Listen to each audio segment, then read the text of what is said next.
Kapatid na rin, ano masasabi mo? Gusto mo ba na isiliwalat ko kung bakit nagpakamatay si Eli Carig, yung architect na ministro ninyo? Ha? Bago namatay yan nagkausap kami yan at sumulat pa nga sa akin yan Sinabi niya ang pananaula, sinalaula ninyo. Sinalaula ng mga iglesia ni Cain yung kanya sambahayan. Gusto nyo? Ihayag ko rito? Personalan din lang ang gusto ninyo yung isang pagsamba sa Makati na isang anak ng ministro sa iglesia ni Cain ang nagreklamo na yung anak niya, hindi niya na sinasabing di umano'y panganay, anak daw niya. Sinabi niya sa pagsamba, hindi ko anak ito.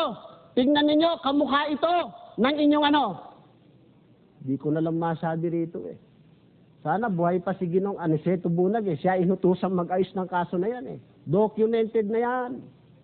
Ikaw, Ramil, Rene Panoncillo, yung kabadi-badi mo sa Iloilo, bumaliktad na. Nakuna na namin ng video. Humanda ka. Lahat kayo, akala nyo, nakakatakas kayo sa pananagutan pinaggagawa ninyo.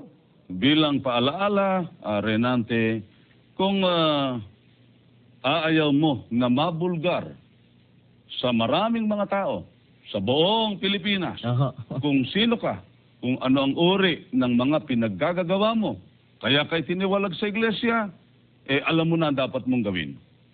Di subukan mo. At malalaman ng buong mundo naman, yung kabalbalang pinaggagawa nyo riyan. Subukan mo, sige. Ugaling baboy, ugaling aso. Bobo! Ano ka talaga, kuya?